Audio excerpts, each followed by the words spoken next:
palate. Cigar Loons, invaders of the cigar world. Grumpy preacher, the conspiracy theory expert. Cigar Loons podcast, come and join us. Vitola and proof expert on all things spirits. Tobacco genie, sketch director of special operations. Cigar Loons podcast, we are the invaders of the cigar world. Cigar Kurt, the front porch cowboy. As a ginger grizzly bear with a super palate.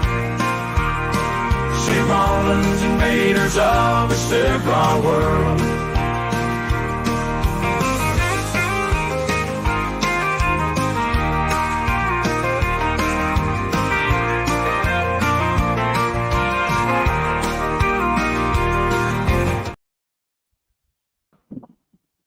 Of course, Grant's here now as well. So, yes. Hi, of course, to Grant.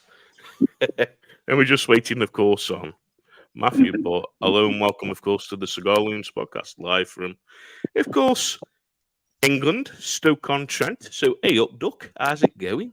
And then, of course, in America, with my fellow brothers in America, we've got, of course, Kurt, old cowboy there, who wrote that lovely introduction song all about himself and of course me being the ginger grizzly there, so and then of course we've got our resident conspiracy theorist, Mr. Grumpy Preacher. How's it going, Grumpo?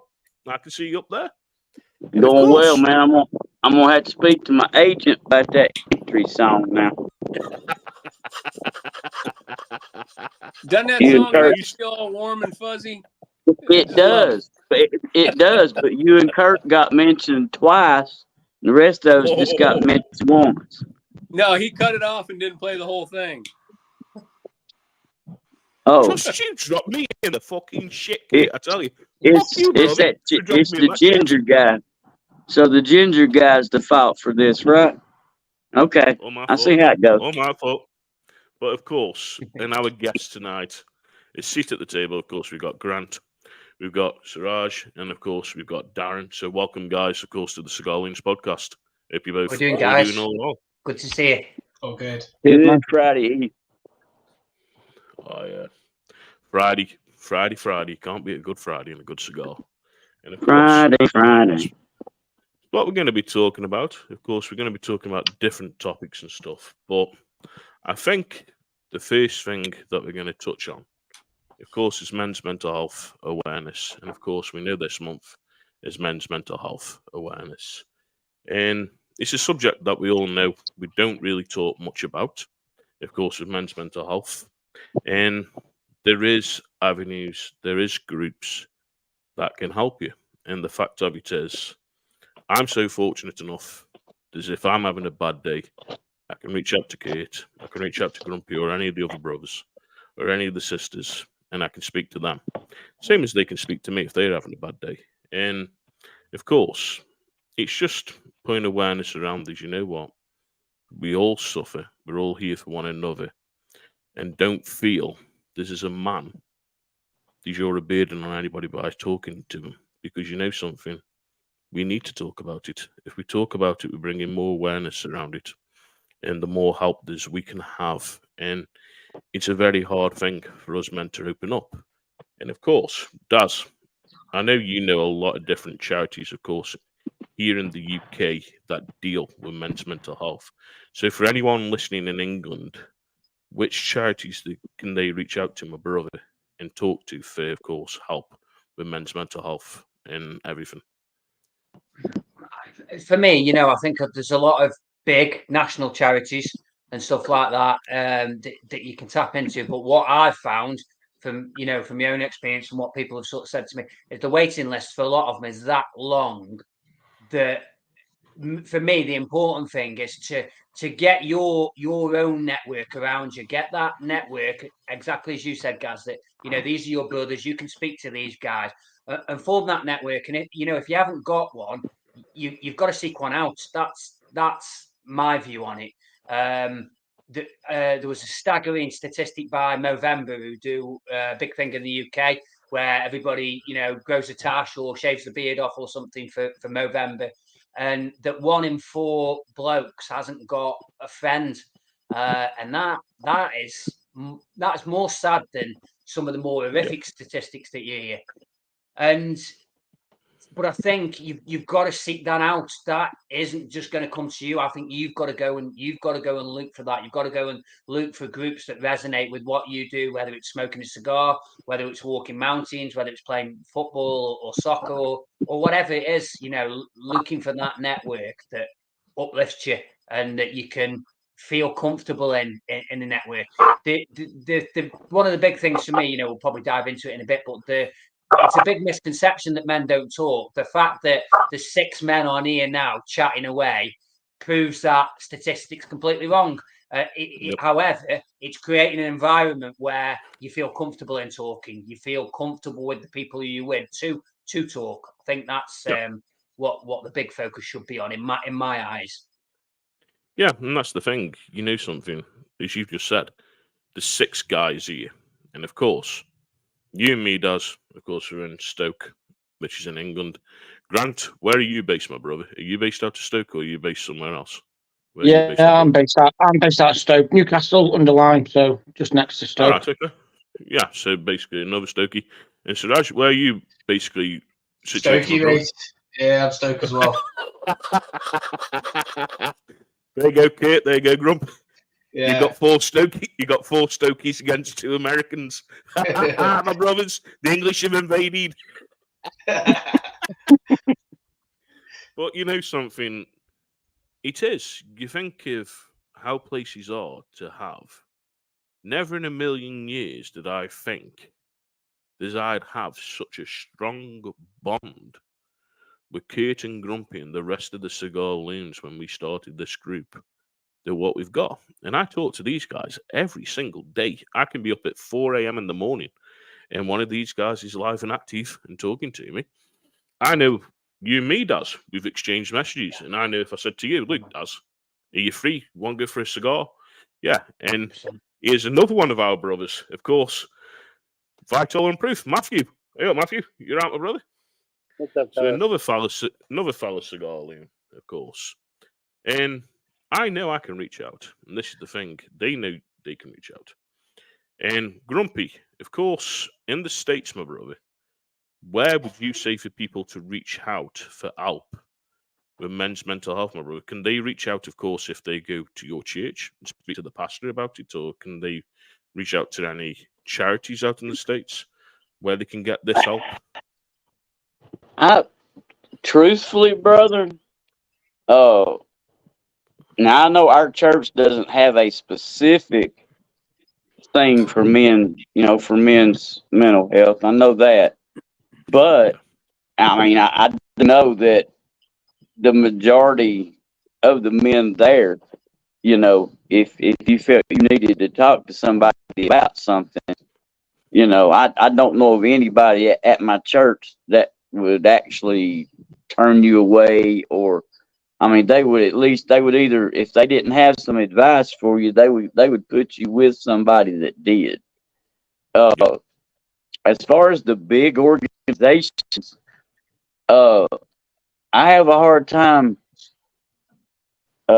trusting a lot of those big organizations. I'd rather find smaller, like these brothers here, the smaller things that are going on, the very focused, concentrated. I mean, there's just so many avenues with the men's mental health thing, once you really start discussing with men and you hear what's going on up here, and then you start thinking, well, that a lot of that's going on in here. Oh, Grumpy's froze. No. Hey up. He's being watched by. Oh, here he is. I needed to look at. But then you start talking to other guys, and it's like, well, wow, we're experiencing a lot of the same things here. And it's kind of you get a brotherhood going then, And it's that network that you were talking about, guys that have the like minds, the like experiences. They know how it feels inside, to feel like the world's coming apart, but you don't feel like you can tell anybody because you're the man and you're supposed to be manning up and making things happen. Yeah. It's yeah. But I don't know of any I'm not aware of any, and I guess that's my bad, but Well, Well, go ahead.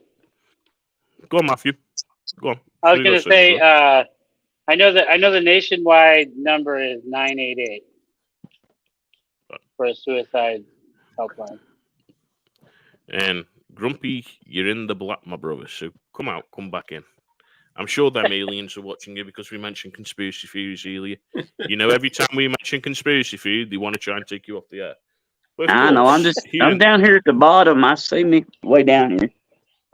Of course, I know here in England, you got Samaritans that can ring if you're feeling that way. Of course, there's healthy minds, different ones. And Darren, you hit right on the head there. The amount of wait time to be seen is shocking in my eyes. And I mean shocking. But we also know the reason why that is. And it's such a shame that it's that long with different things that are going on. And like I've said to the guys before when we've spoken, of course, in America, the guys have to pay, of course, their insurance to go to hospitals. Well, we're very fortunate enough because we've got the NHS, of course. And our NHS is under that much struggle. It's unreal. And I take my hat off to anyone. Something. I've waited a long time to have some counselling before. And the counselling's helped me. But something, talking to friends that are there and having that support and going, you know what, I'm having these really crazy ideas in the head. I think I'm losing it. And to have someone turn around and go to you, no, you're not losing it. You're just having a really bad time. What about if you take this away from it? What if you take that away from it? And having that advice of either putting a strategy in place of, right, you know what, every Friday we're going to go for a run.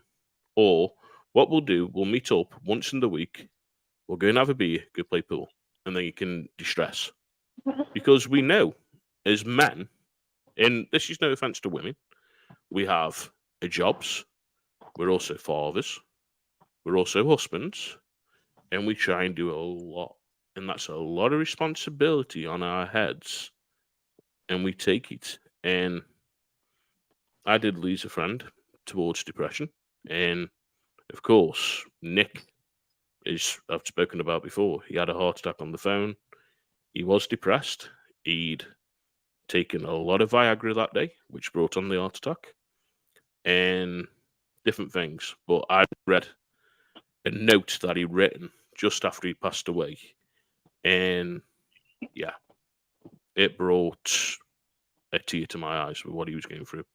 And he couldn't come and talk to me. Because I wanted to judge him. That's the thing, I want to judge him. I would have called him numbnuts, like he would have called me numbnuts. But that's how we were, and that's the thing. Yeah, that's a relationship, isn't it? But that's the thing. But anyway, let's move on from that and let's get into what we're all about. Cigars. My favourite subject. So, of course, Daz, we've already heard your story, how you got into it, so you can be quiet a little bit, my brother. We'll go to Grant and ask Grant. So, Grant, how did you get into cigars, my brother? And what was your first one? Can you remember? I can't remember my first one. It was probably many moons ago. And it's sort of come on more these last couple of years, really. We've been involved with Sit at the Table and just being around like my kind of people and finding my tribe, which has then brought out loads of different aspects in me that have always been there, just never in the right environment to come to fruition, so to speak. All right. I'm no connoisseur in the cigar world, but I'd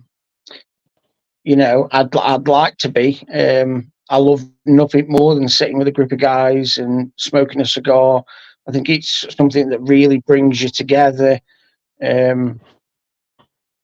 It's a bonding thing that like I've not found in anything else really. Yeah, you know something. You're right there. And don't get me wrong. I ain't no cigar connoisseur.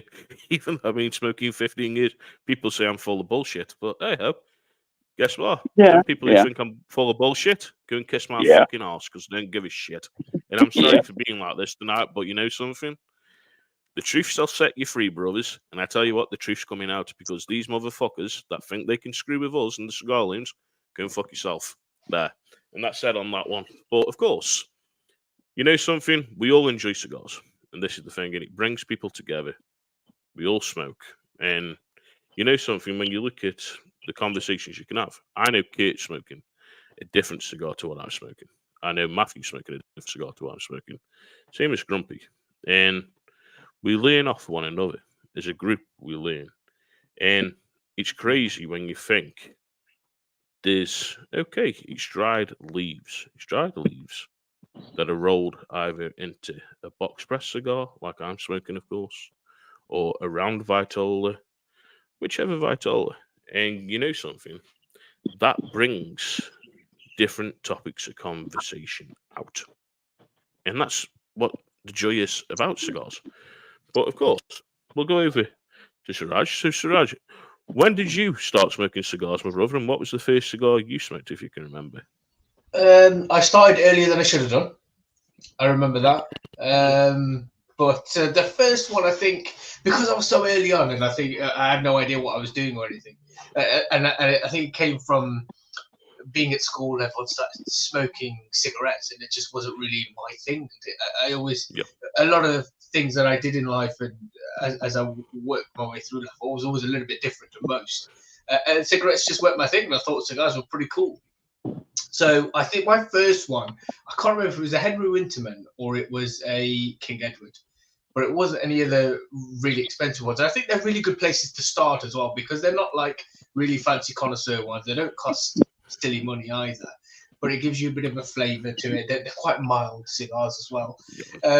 But I actually stopped for ages, and I used to pick them up and I'd sort of go through airports or I'd go through shops, and it's kind of hard in Stoke really to pick them up. And I've just found a place in Trentham Gardens that sells Cohibas and various others, and I didn't even know that we could buy them that close to Stoke, to be honest.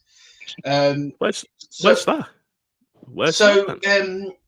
there is. I will get the name of the shop for you, but it's opposite the sweet shop. And they don't openly advertise it. I went in because, do you know the place that does the where they've got those big barrels of drinks and you can pour your own into whatever size bottle you want?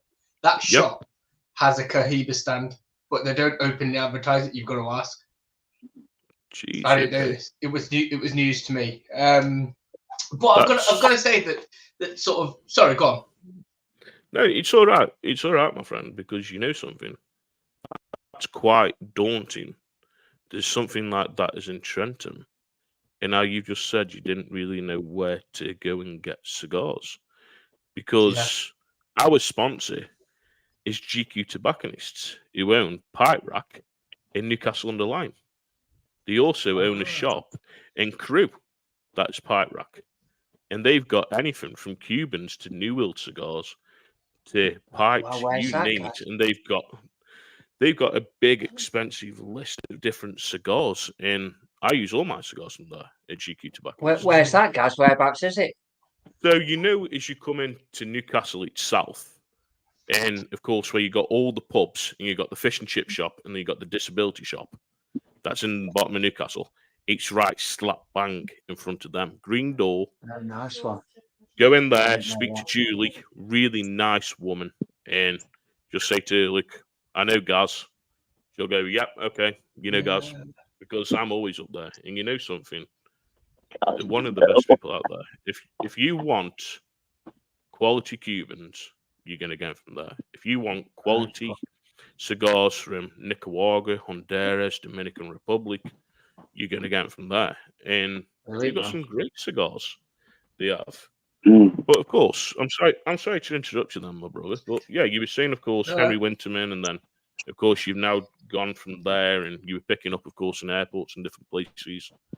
Yeah. So I just sort of used to pick them up because it was just easy to get access to them, and I could get this was before I knew about what you're sort of talking about, and it was good to get the wider range when you were going through United Arab Emirates and places like that. It used to give you a lot more choice that you didn't normally get.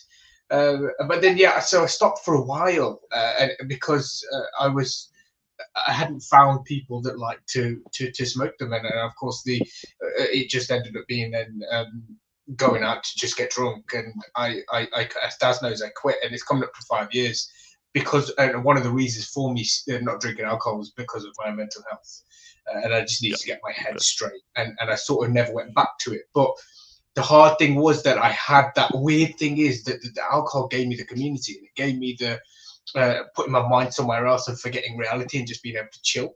And I always say the joke was that at the time, all I needed to really concentrate on was not dropping my drink and the lyrics to that song.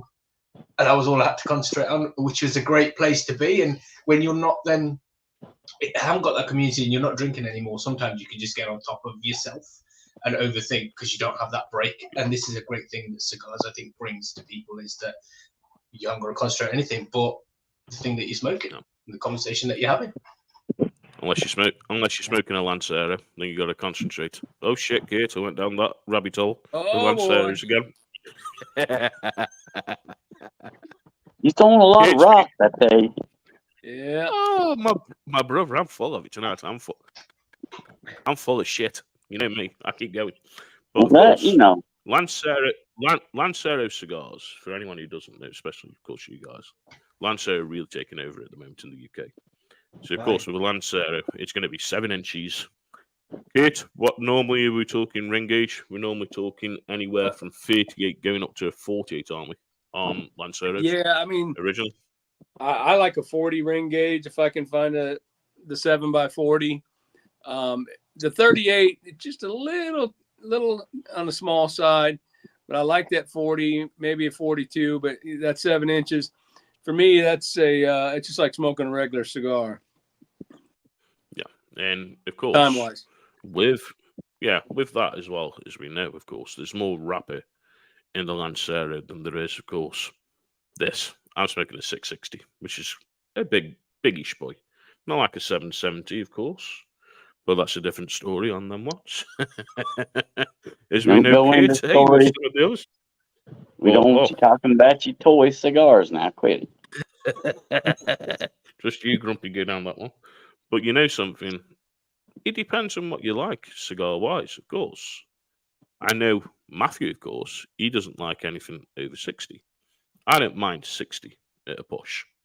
And there's different ones, but of course, what I'm going to do, I'm going to ask the guys what they're smoking now, and then we'll go over what kind of cigars, of course, sit at the table smoke when you have, of course, your cigars and stories, and also what other cigars you three guys have tried. So, of course, Kate, what you've pulled out tonight, my brother, and what you're smoking tonight?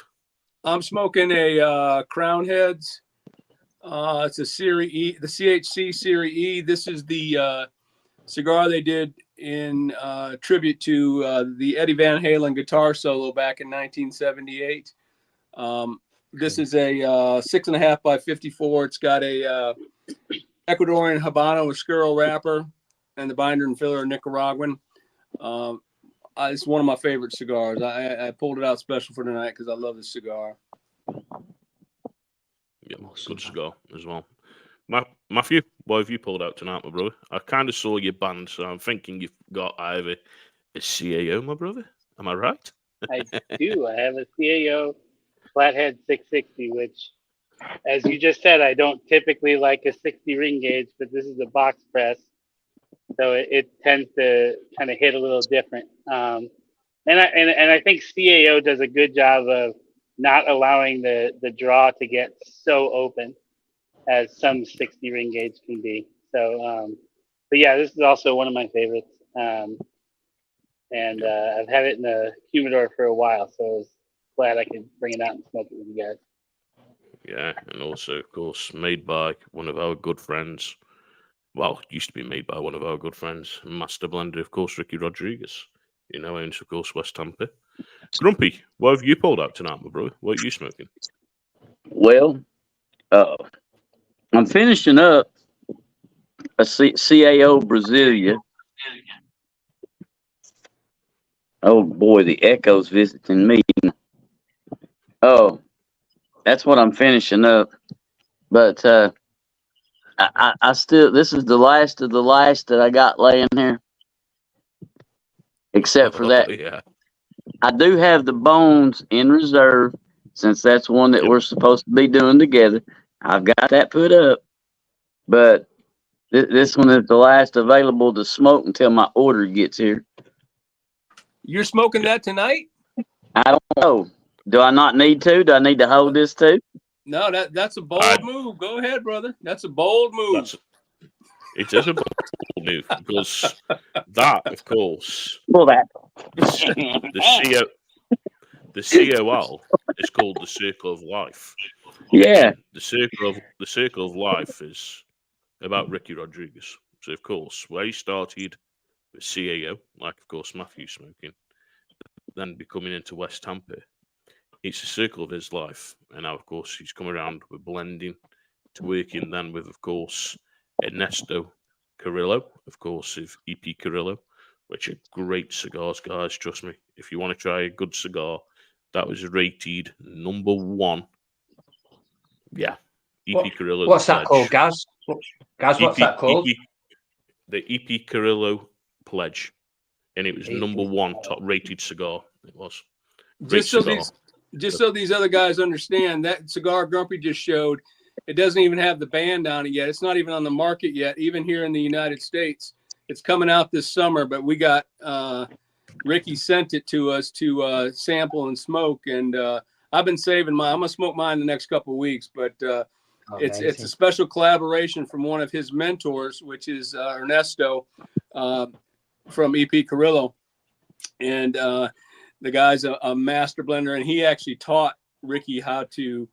I think his role in his mentorship was fermentation, but it's a special cigar that he's got coming out, and we were really blessed to have him send it to us. It was really nice that he did that.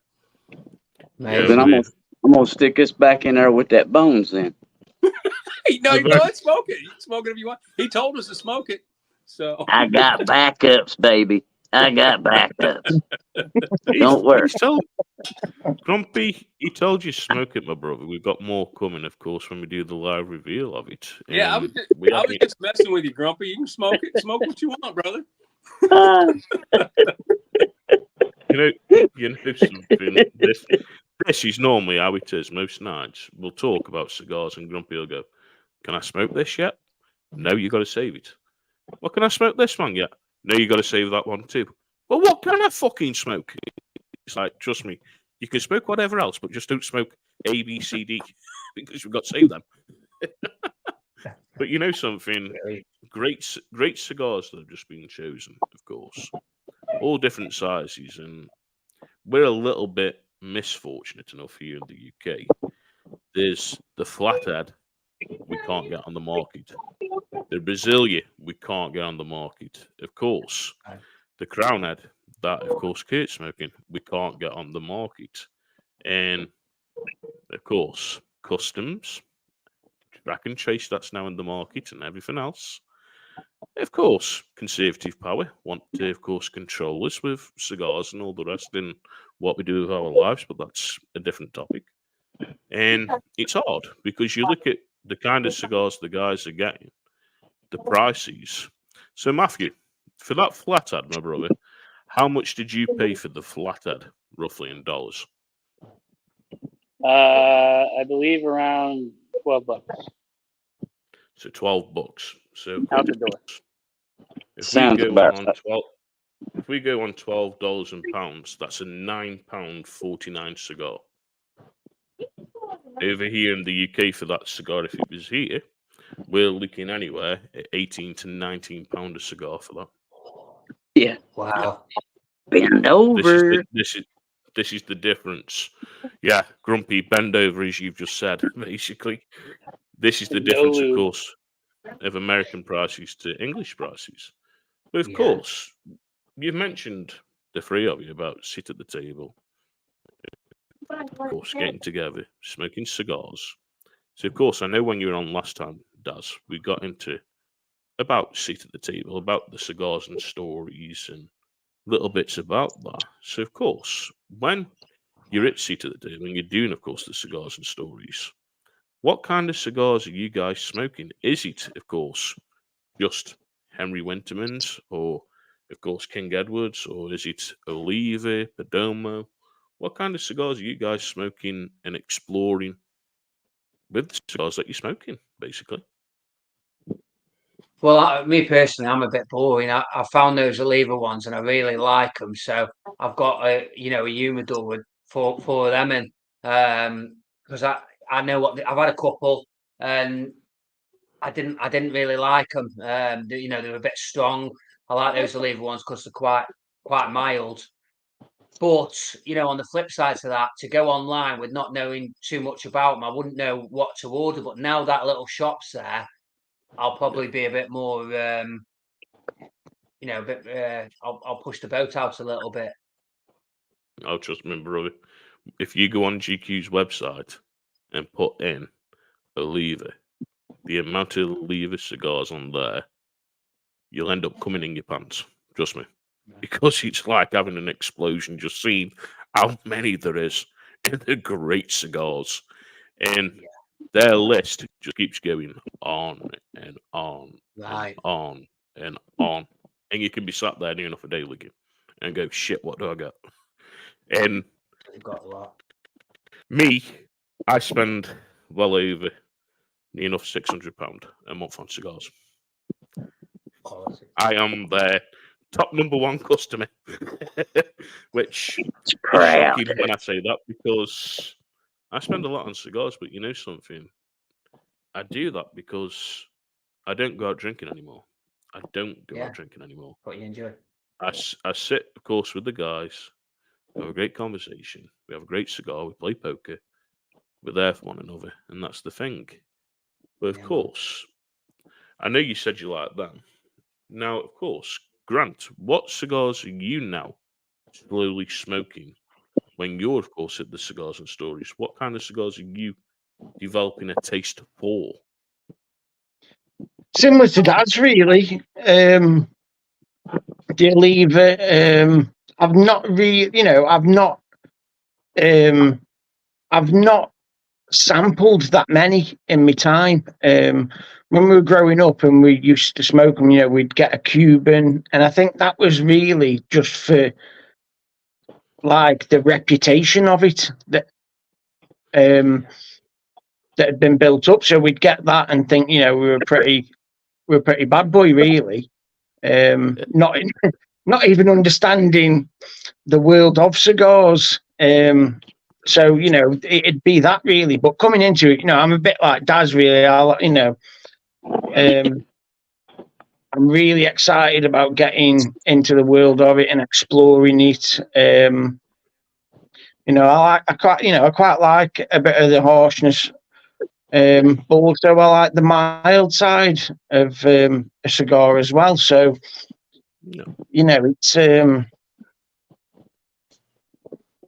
it's going to be really interesting for me to get into it and explore it.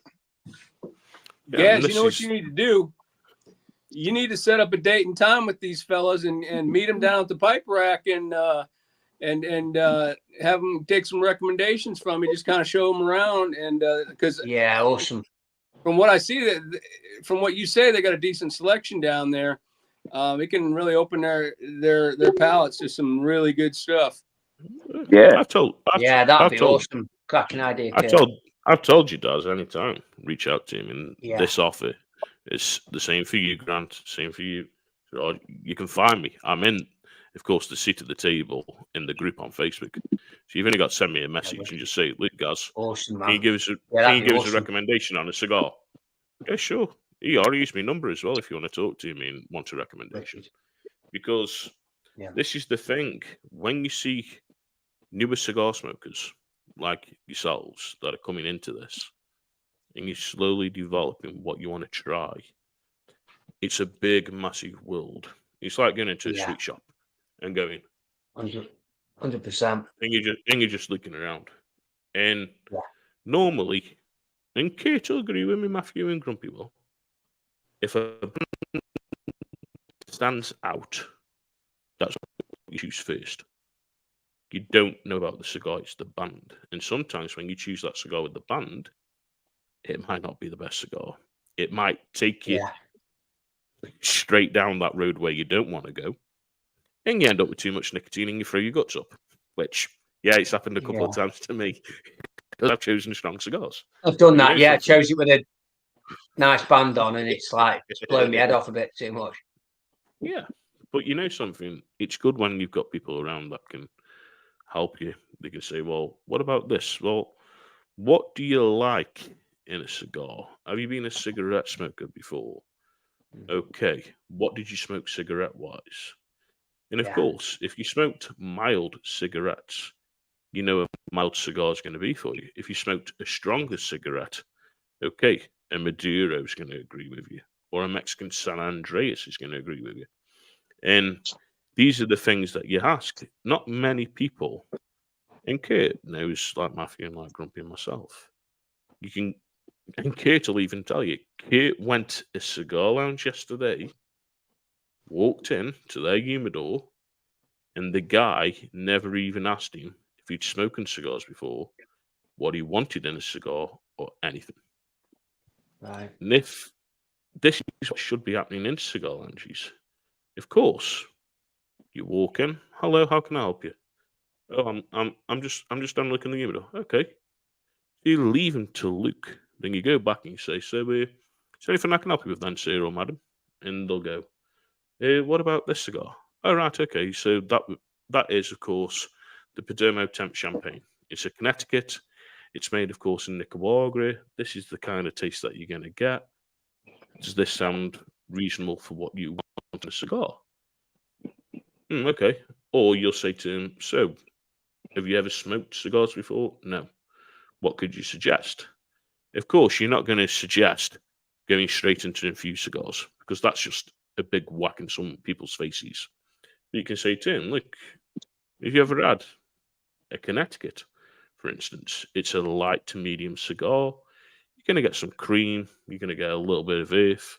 You're going to get a little bit of white pepper. Does that sound? No. Right, okay. Well, why don't you try then maybe an infused cigar, like a chocolate cigar or a cherry cigar? Don't start on cherry cigars, Kate. And I can see you. I can see you're going to bring it up. I can see Grumpy's thinking about it. Yep. And of course, there's different ones. My daft mother does, as you've met before, decided to go to Greece, and I love my mother dearly. But she went to Greece and she's brought me cigars back.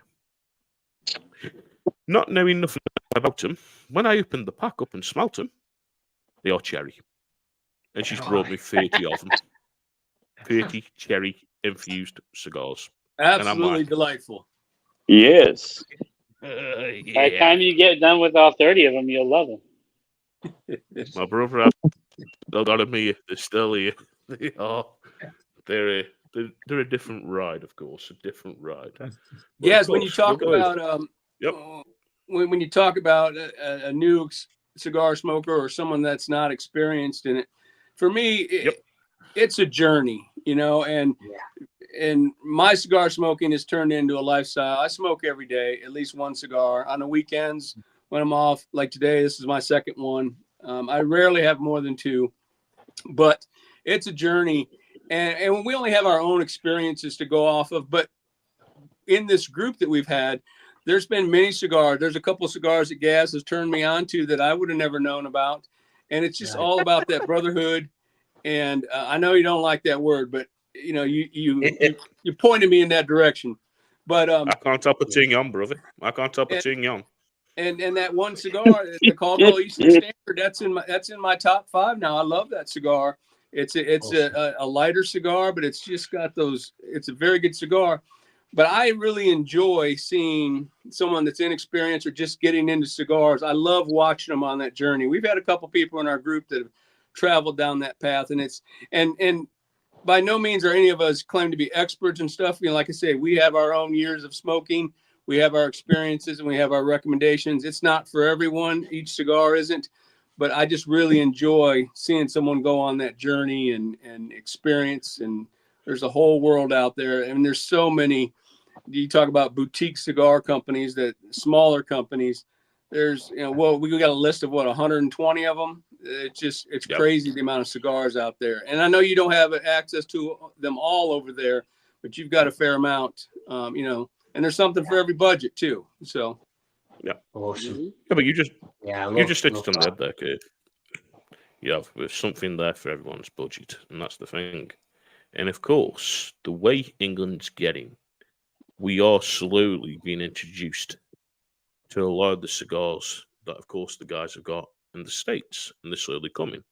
Boutique cigars have Right. taken off, and it was a movement that was started 5 years back. And of course, when I had off your cigar lounge, we were trying to make that movement of bringing more boutique here.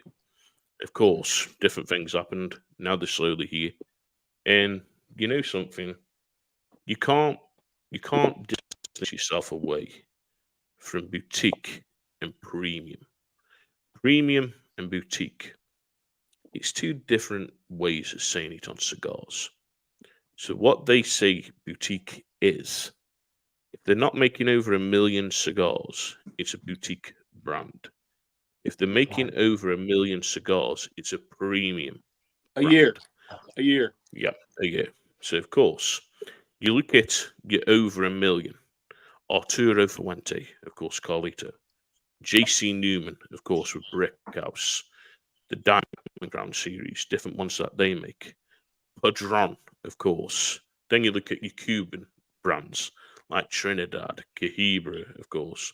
Basically, Partagas, Hoya de Monterrey, and so forth and so forth. But you know something? Boutique companies, what you find with them, they use the likes of Sensia cigars to have their cigars made. They use, of course, Aganorsa cigars to have some of theirs made. It's still great tobacco. It's not lower grade tobacco. It's the same tobacco that they use in most of their cigars that they're making, of course, into the boutique. And there's a different tasting cigar. I've smoked Padron. I've smoked Arturo Fuente. I've smoked most of the bigger brand cigars. But I like finding a boutique cigar company, trying their cigar and go, oh shit, this is a different ride. Ooh, okay. And I'll smoke it, and then I'll go to the guys and say, hey guys, have you had this cigar before? No, brother, what was it? And then they'll go and pick it up, and they'll go, ooh. And this is the thing of how West Tampa started with us. I smoked West Tampa because I was given it by Sam from GQ for free. And I smoked it, and I was like, okay, this is a bit different. Of course, it's Mexican San Andres. It's red. And I'm like, okay. So I messaged Ricky just out the blue and said, look, do you want to come on the Cigar Loons? Within a day, he messaged me and goes, brother, I want to come on. Me and Kate spoke to him for near enough half an hour on the phone. He came on with us lot, and the other guys have tried their cigars. I've tried now all three of these normal cigars over here, the white, the black, and the red. And it's a different ride. It's a different taste. Because with Cubans, and yeah, I'm going down that dready section of Cubans. All Cubans are the same Cuban cigar. It's known. Basically, we've broadcasted it before on the podcast. We've had a Cuban cigar maker come on, and he's told us. The only difference on the cigars, they'll either be a Robusto size, a Toro size, whatever. It's just a different band. So you're going to have, of course, Cohiba, Partagas. But it's the same cigar. It's the same brand. Right. How many times can you make a Cuban cigar with Cuban wrapper, Cuban binder, Cuban filler? It's the same cigar. Where when you look at, of course, what Kurt's smoking, or Matthew or Grumpy or myself, it's either got Lajero in it, it's got, of course, tobacco from a Stally or Condiga, the binder could either be a Connecticut binder, a Pennsylvanian broadleaf binder, a normal broadleaf binder, Mexican San Andreas. The wrapper can be an Habano pink. It could be an Habano. It could be a Connecticut, Mexican, you name it, and the list goes on. Because of the amount of different tobaccos that are out there, they're making different cigars all the time. And of course, I know with Kurt what Kurt's basically on the balance of what he enjoys. He is, of course, medium, sometimes a light cigar, maybe a Maduro now and again, as long as it's not full of pepper, not an arse kicker as we call it. Where me, I'm on the arse kickers. I like them arse kicking cigars, the really strong cigars, because it's what I've always smoked, the strong cigars. Now, I go to light, I go to mediums. Matthew is pretty much on strong cigars, goes to mediums, goes to light. Grumpy, the same. But you know something, there is something there for everyone. So of course, I know as we've gone a little bit around this, what I'm going to do is go over, of course, to Siraj and say, Siraj, what would you like to taste in a cigar, my brother? What kind of taste would you like in a cigar? I like them light. So really the flavours sort of, I don't know, not cherry. And I think one of the things I wouldn't do is try a chocolate or a cherry or a banana. I don't know. That's not for me. I'm not trying it, but I know it's not for me. I was going to say I want a proper cigar. Not saying that isn't a proper cigar, but Traditional it's cigar. not for me. Yeah. But I don't know. That's something that I'm really open to. Is just tasting on the palate what flavors they are, because it's still an immature palate. I'm thinking I've got to really understand what I'm tasting. But it is on the lighter side, really, for me to definitely start with. I don't think if I ever go to the really strong ones, because I'm not a smoker, so that would be really, really harsh for me. So, really, when we look, of course, at yourself, and Kate, by all means, you can chip in, Matthew, Grump. I would say if you're going to try a cigar, the 10th Champagne, Bapadoma, that's a great first cigar. What do you guys think on that? Would you say it's a great cigar for try? So, For a starter? I love Perdomo, as you know, I'm wearing the hat. But it's a good cigar. It can be a little boring in the overall experience of it. But I do enjoy it sometimes, especially with coffee. I really enjoyed the Rocky Patel, Connecticut, to be honest. No, true. Rocky. Go on, Kate.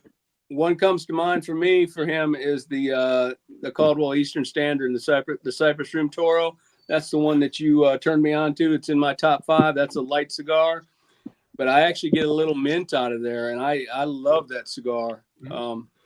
So that's more on the mild side. I'm glad you brought that one up, because the saying is, this ain't your daddy's Connecticut cigar. That's what Robert Caldwell says from Caldwell. It's not your daddy's Connecticut. And it is a great cigar. But Grump, what would you say? What's that? Sorry, what's that one called, Kurt? That's the Caldwell, and it's the Eastern Standard. Yeah, and the Toro size, for whatever reason, it's called the Cypress Room Toro. That one's a little different than I think the different sizes, and Gaz may be able to tell us why, but that's a very, I love that cigar. I'm out of them. I got to order me some more. The Cypress what, mate? The Cypress Toro? Cypress Room. Cypress Room Super Toro. And it's because it's a little bit bigger than your bog standard Toro cigar. It is. And that's the reason they call it that. But Grumpy, what would you say for a starter cigar to try? Because I know you've smoked a load of different cigars. So what would you say for a starter one? Oh, first, let me just thank these guys. My phone's down on 5 and it's draining fast, and I may disappear. But love you guys. Appreciate being here. Look forward to seeing you again. But if I was going to do that, Macanudo makes a very, very nice line of light Connecticut cigars. Hyde Park, I believe. Yeah, Hyde Park The Cafe. cafe, yes. Uh, uh, those are very nice, very light cigars. If you want to start with something that's very good quality, um, that would be. I would start right there. That Macanudo Hyde Park Cafe. Or the Arto Fuente 858, the Naturel one. Yes, yes, That's also that's good. That's the another first cigar excellent I one. ever smoked 25 Yeah, years ago, and that's what actually, started me on my journey. yeah, actually, that was one of the first ones. Yes, you're exactly right. From way back. I think on the line of Caldwell Eastern Yeah. Standard, the Caldwell Blind Man's Bluff is also really good and kind of mild to medium. It's not too much. And I really enjoy smoking the Robustos of that one. It's not like it's a good like hour long smoke, you know. Nice. See, I've had different experiences with that, Matthew. And of course, we know it's made at Really? AJ Fernandez. Well, We know it's made there's at the AJ different Fernandez Blind factory. Man's Bluffs too. There's a few different blends. Mm-hmm. I just noticed that. So like the one with the lighter wrapper, I can't remember what it's called, but that one's a little bit more mild to me. But again, I like really powerful Yeah, cigars, so maybe I'm just dumb. Yeah. I do want to say That's one the thing before you the go to thing, the you other know two something. fellas. Yep. Gaz, I want to say one thing before you go to the other two fellas. Gaz he's kind of being shy. He is like, the reason he likes these boutique cigars, he's like our white unicorn. He is forever in search of a floral bouquet in a cigar. He's always trying to find that note, and it eludes him so much, but every once in a while he finds one.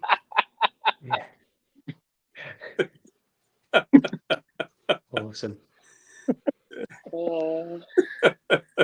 Kate, Man, Kate, we're Kate, swinging tonight.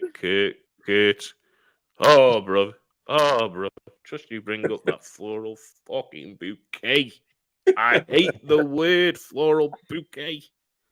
Why is it? Because I want to taste roses or poppies or daffodils in my cigar. No chance do I want a floral pigging bouquet.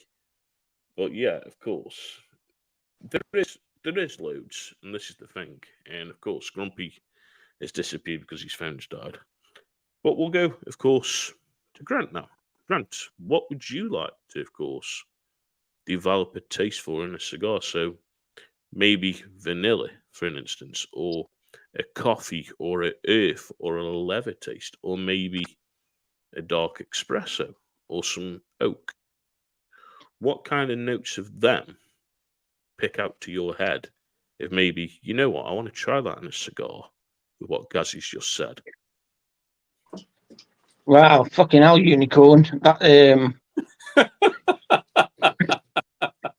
they all jump out at me, man. Like coffee, vanilla, white pepper. Like I love white pepper. I have it on pretty much everything. I know it'd be a different experience to us, with in the notes of a cigar, but yeah, coffee, the white pepper sort of screams out at me, but in a smooth, like velvety way, if that's possible. Yep. There is cigars out there with that. And you know something? There's a lot. I'd even say, like Kate, I'll probably say, that Eastern Standard, there is a subtle white pepper going into a black pepper. And it's nice. If you retrohale, of course, and of course you let the smoke come out your nose, you're going to get a little bit more pepper in the nose. And it's not a harsh pepper. Right. It is very smooth. It's very creamy and velvety. Of the taste, it's got that earth. It's got that bit of leather. And it's not a bad cigar to smoke. You know something? If it was me and you're not used to that cigar, I'd say go down, of course, to the Robusto size. Try the Robusto. If you like the Robusto, then, of course, move up. A Robusto It's 5 inches, be 50 ring gauge. You can move up from that and then go to the Super Toro. And then I know they're on about bringing some different sizes of that cigar over here to the UK. But there's loads, and you know something? Them tastes are what you want of like a velvety taste, that white pepper. There's a load of them cigars that are here in the UK that you can reach and grab. And by all means, I can sit there, I can go through it and give you some recommendations. By all means, I can. So, Daz, let's go to you. What taste profile do you want in a cigar, my brother, to taste? A medium one, like a smoky one. But actually, since you sort of spoke about the coffee one, I like the sound of that. I do like the sound of a coffee flavored cigar. Really do. This cigar will do you. This cigar, and I'll tell you more about this at a later date. But this cigar, I want to blow my head off. No, it won't. This cigar has got the same nuances as of Cuban. Basically, you're gonna get leather, earth. You're gonna get that subtle bit of pepper. You're gonna get a nice, creamy, smooth ride. And Awesome. I smoked a shitload of this cigar, and I mean a shitload, and I really enjoy it. But of course, would you ever think of maybe stepping up and trying Plasencia? Now, Plasencia are known world round as one of the highest graded cigars going. And you can have anything, of course, from the 151 Cosica, of course, that me and Kurt smoked, and then Matthew smoked. Got the 149. They got the Alma Fuente. Now, of course, I would not say the black Alma Fuente for you guys if you've been new cigar smokers. If it was me and I was going to point you in the direction of that, it'd be the green, which, of course, is a Colorado wrapper. Bit more subtle, bit more smoother, on that medium profile, where the Alma Fuente black is more the fuller bodied ride. Okay. And Kate, what would you suggest out of Plasencia for the guys to smoke? Because I know you've tried a bit of Plasencia, and Matthew's tried a little bit. What would you suggest? With Plasencia, I mean, I like the 151, but that's on the upper end of my price range over here in the United States. So I can't even imagine what it is for you over there. But my favorite Plasencia is their lowest price one. It's the Reserve Original, and it's the white band. I absolutely love that cigar. And I just want to make one clarification. If there's anybody listening to this podcast in the future, when we're talking about these notes, and one thing that I always search for that I enjoy finding in a cigar is an orange peel. Like this one right here, that Grant was talking, he likes white pepper. This has got white pepper in it. Pepper's pepper. You got your white pepper, black pepper, your red pepper. But I enjoy finding those. The orange peel, this one's got a little berry sweetness into it. And when I say orange peel and berry, I'm not talking about orange sweetness like you get in a piece of candy. It's like smelling the outside of an orange, or after you peel an orange, smelling that orange peel. It's just a really raw essence. And a lot of times it's subtle, but I really enjoy when I can find that in a cigar. I just wanted to, if there's anybody, new cigar smokers out there that are listening to that, when you hear us talk about these notes, it's not something that's overpowering or really sweet. It's just that raw essence that you can just pick up on. And the more cigars you smoke, the more experience you gain, you're going to be able to pick out those notes. But as far as Plasencia, that Reserve Original, that's another one in my top 5. I love that cigar. I got 10 of them left in my humidor, and I almost smoked that tonight, but I picked up this one. Eli's, you know something. You go over to Kurt's and you look at Kurt's humidor. Kurt's got loads of different cigars. Perdomo, of course, Plasencia. I tell you one thing. He says he hasn't got a lot, but trust me, when you're a cowboy and you make a #1 song for the Cigar Loons, you're gonna have tons of cigars, aren't you? Matthew, you missed the song. You're gonna have to go back and listen to the beginning of this podcast. Oh, you'll hear it at the end. Yeah, But I'll check it out. no, I think I'm down. I'm getting low. I'm down about 40 cigars, so that's about time for another reorder. But it's just it's something that I enjoy. And like I said, I don't drink. I don't go out to the bars. You know, I'll occasionally have a cocktail here at the house, but I'm not going out spending money at bars. And so that is my that's my passion, and it makes me happy. So Yeah, man. Yeah, I love that. Passion. I tell you one thing you want to see, Kurt's passions. And like I said to Kurt last night, I take my hat off to what Kurt makes because he works with epoxy and the different art projects he's wrote out. Geez, guys, you wouldn't believe the stuff that he makes. And it's crazy. And I mean crazy. And I've just got one little bit of a sample. And that, of course, is the cigar rest that he made me. And he made me out of a leaf, basically an ashtray. They didn't me. There's another one, of course, with it's got a cigar band inside of it. It's a cigar rest. Yeah. But Kurt made me a metallic ashtray out of resin with Metallica in it. And I use that in the summer in the garden. And I absolutely love it. And that rest is I can show you now. Nice, simple rest. And sits your cigar paper. Awesome. It does. Quality. And he's a master at what he brings out. Absolute master. Oh, I appreciate that, brother. But saying you've only got 40 cigars, Kurt, and you're running out, you're so full of fucking bullshit, brother. I'm telling you now, you're so full of bullshit. I'm running out on 40 cigars. I say that just in case my wife is lit. If she's in earshot.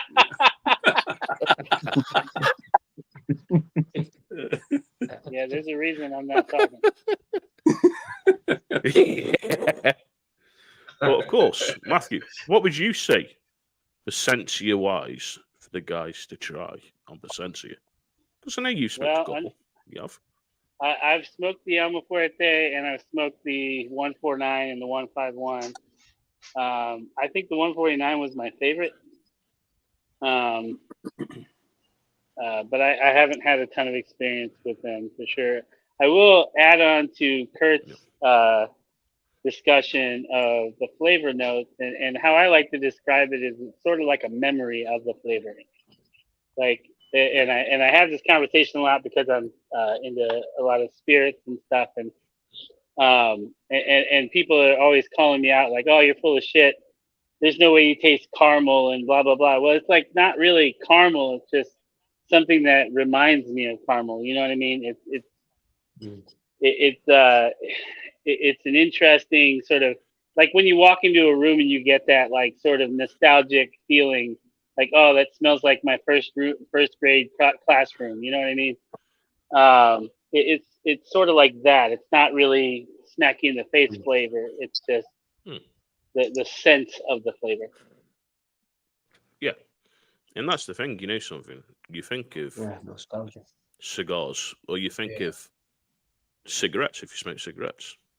When you don't smoke a cigarette and you get that smell of it, you're like, whoa, that takes me back. And I always remember, just after my grandfather had passed, I went to my grandmother's house. And my grandfather had been gone a year.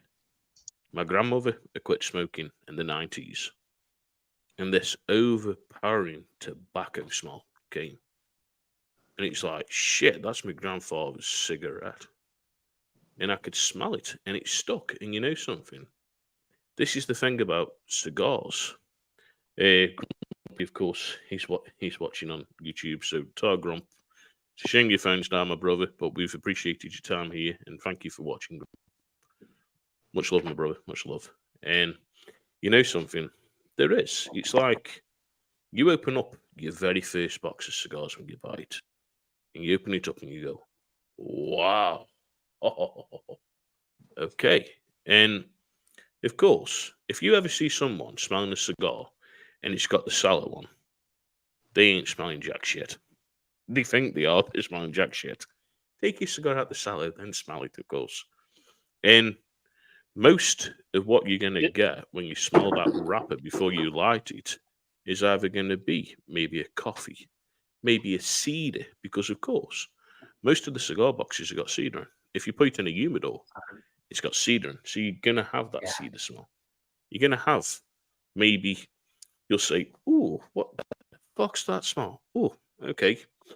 Ooh, I'm getting a weird smell of like barnyard." Of course, most people say it's either manure or it's like a grassy smell or a hay smell. Now, of course, I've smoked cigars before and gone to Kate. Oh, and Kate's like, "Oh, just had a really strong barnyard taste or like a burnt wood taste." And me and Kate were smoking a couple of cigars probably last month or the month before, and Kate got wood. Kate couldn't describe what kind of wood it was. And I've gone before and I've gone, "Kate, I've just had this cigar. If you had it, well, yeah, bro, what did you get?" "Well, I got this." Or I'll say to Matthew, "Matthew, if you had this one," or same to Grump, whoever. And they'll go, "No, we haven't had that." Now, of course, the unique thing of us four, I should say, with us being in Stoke, compared to Matthew and, of course, Kate and Grumpy watching, we've pretty much got the same kind of diets in Stoke-on-Trent with what we eat, of course. Where the guys over in the States, their tastes are either different with either bits of Mexican food, Cuban food, Korean food, you name it, different bits of ingredients. So, of course, when Kate's saying to me, "Brother, I've just had mint out of this cigar," and I'm like, "Well, I've smoked that same cigar. I've never had mint out of it." Okay. And then I've gone back and smoked it. And because that mint is there in the back of the brain, and I'm thinking, I need to see if I can try it. I managed to get a subtle sweetness. And it was like a sweet mint. And I said to Kate, "Kate, I've had mint, brother." He's like, "Finally." Finally. And that's the thing. And it's all about cigars. We enjoy it. And this is the thing. But of course, I know I said we were going to go in to conspiracy theories, and I just want to check: are you guys still free enough for a little bit longer to chat, or have you got to go anywhere? Can I just Because I ask know a couple we've of just- questions before we Yeah, sure. move on? Yeah, sure. Yeah, just a couple of just for an amateur side. I just wanted to know what ring gauge you mentioned? Yep, What ring what gauge. that meant, and what how cigars were graded. And I'd love to know from each of you what you guys' opinion is on lighting a cigar and how best to light one. Kate, you go first, my brother. So, as far as ring gauges, my favorite size is the Toro, anywhere from a 50. Some Toros are up to a 54 ring gauge. And when we say ring gauges are measured in 1/64th of an inch. So a 60 ring gauge cigar, which is about my max. I don't like anything bigger than that in my mouth. It just, I don't, it's not comfortable for me. So if you had a 64 ring gauge cigar, that's almost an inch around, which is what? That's over a centimeter, right? Yes. Yeah. So it is. So a Toro is my favorite size. But lately, as we talked about Lanceros, I've been kind of going down a little bit in size. I like that 40 ring gauge Lancero. It's a long cigar, 7 inches, but with most of the flavor, or a lot of the flavor, depends on who you talk to. You're going to get most of that flavor from the wrapper of the cigar. You got your binder and then your filler. But I just find some of my Lanceros that I'm smoking, that I've smoked the other cigar, same cigar in the Toro size or Robusto size, I just get a little bit more flavor, and I'm kind of easing my way back towards that smaller size. As far as lighting a cigar, I toast my cigar. So I've got a triple jet flame here. And when I'm lighting the cigar, I'm like 2 inches away from that. So the part of my flame that's touching the end of my cigar, you can't even see that part of the flame. And basically you just I start in the middle and go and work my way out to the edges. And you just kind of see it start to turn black. You see some cherries forming. And that's when I put it in my mouth and take a puff and get it lit that way. So you see so many times where cigar smokers, and I've seen it on TikTok or wherever, people lighting up a cigar, they're damn near lighting the end of that cigar on fire, putting it right in the flame.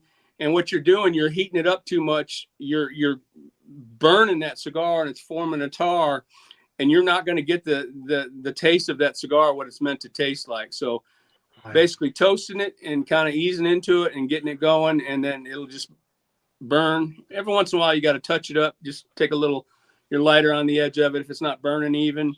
But that's the way I do it, and as far as I know, that's the best way to do it. Awesome. Yeah. Matthew, let's get on to you and your take. Well, I light my cigars the exact same way, 3-flame torch. I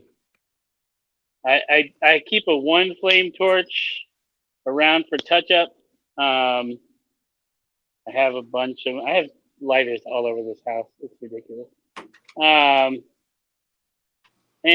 really, like, it is definitely important to not over scorch it, because I've done it on accident.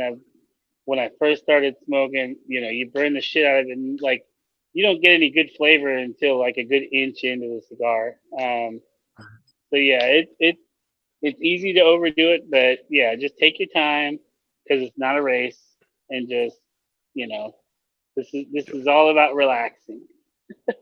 Yeah, and of course, when we say ring gauge is basically, of course, how the cigar is. So if it's a 50, sometimes that is going to be graded as maybe a Robusto. With a 60, it's either going to be, of course, a Gordo, it might be a Toro. They change how they put the cigar and the name of the cigar. So you'll have Robusto, Gordo, of course, Toro, different ones, and it carries on. There's that many different shaped Vitolas, which a cigar is classed as a Vitola, but there's that many different shapes. And of course, Kirk went through it, and there's loads. And you know something, you'll find what you like in a cigar that's comfortable to your mouth.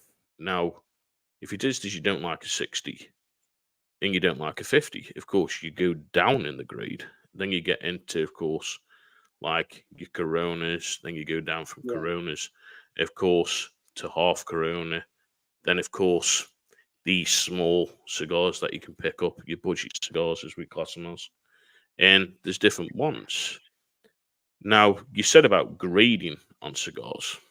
Grading on cigars, it depends, because some people grade a cigar of where it is with what tobacco. So they'll say, right, so this cigar is going to be light because it's got this, this, this.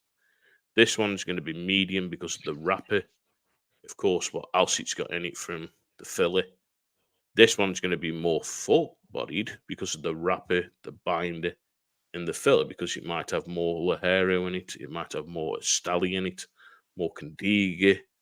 It might have some stronger tobacco in it. That makes it, of course, that higher grade of strong. But you know something?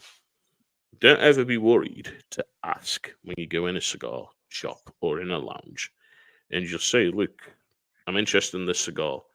There's not much about it. Could you please let me know more? And as a tobacconist should be able to say to you, right, so it's light to medium.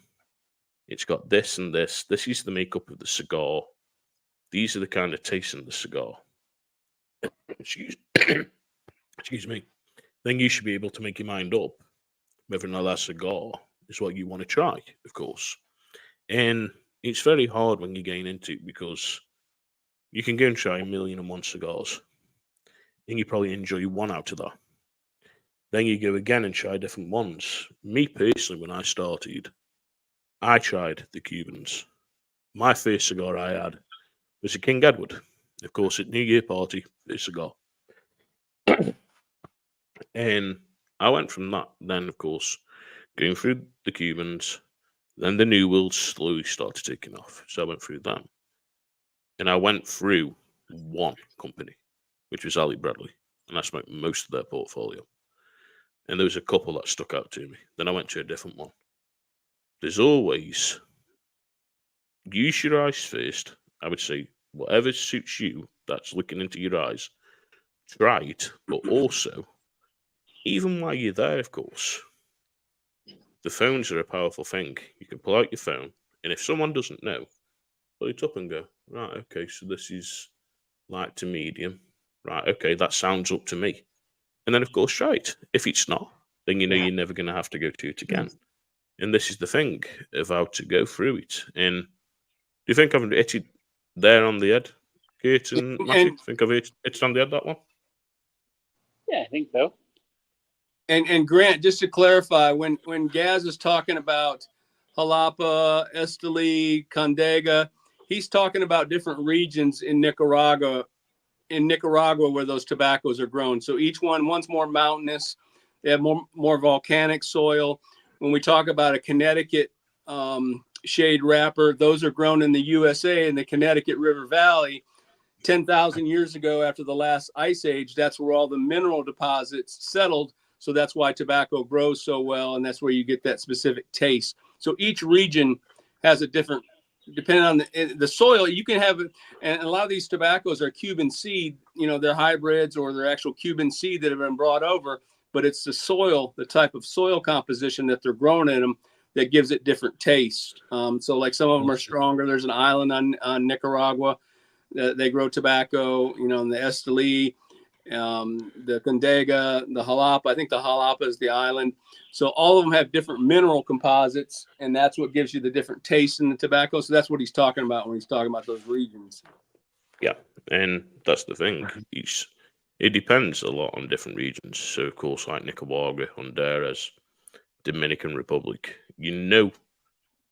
with Dominican, they're strong, but they're smooth.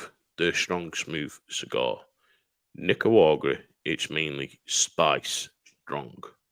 And that's because, like it said, the volcanic soil, the different things. Now, when we were on about, of course, them notes in a cigar, the reason the tobacco has different notes in it, they change the crop up.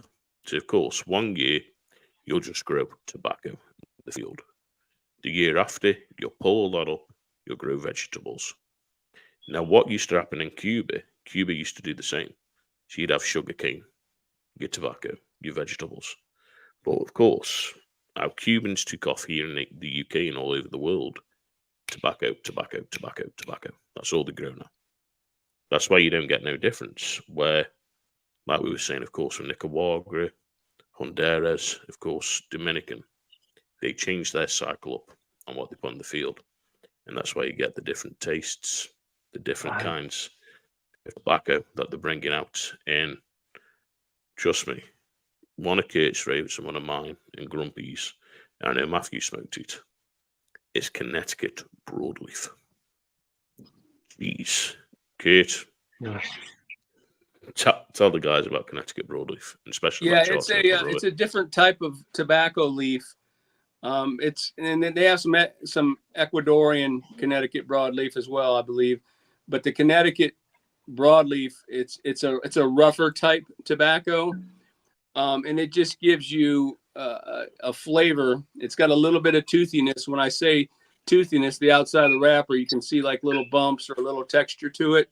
That's what we call a toothiness on the wrapper, and it's just it's a very unique taste. And over this last year, I've been seeking out a lot of cigars with Connecticut broadleaf. One of my favorite ones, which is on the cheaper side, there will be another one for you guys to try, is the Foundation, the Charter Oak.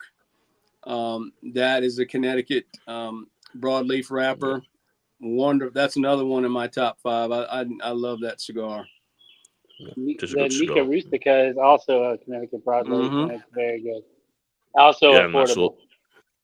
And also a smoke bomb, as we know when I've smoked it before. It's a smoke bomb. Absolute chimney. And it's a shame that cigar's not here in the UK, but of course the Charter Oak is. But I hope that's helped you, Siraj, with what you've asked. And I hope it's not really too much information for you, my brother. I hope it's not too much information. It's good. It's just because sometimes it's just the basics that you sort of miss, and it's nice to catch up with the conversation, and I know a lot of people that are going to be listening are probably going to be in a position as well. So I thought, No, just ask those questions. That's one thing we find, because I mean, we smoke cigars every day, but there's a lot of people there that watch our show that are new cigar smokers, and they don't know this information because they're not into it as much, or they haven't reached that part in their journey. And it's nice to be able to educate, what little knowledge we have, to bring that. And it's fascinating to me. I like the growing aspect of it in the different regions. So that's one thing that's always been fascinating to me. That's awesome, man. What do you guys think about the like in the UK at the minute now, they're trying to push it so that after a certain age nobody can buy any cigarettes, but I don't know if this applies to cigars or Yep.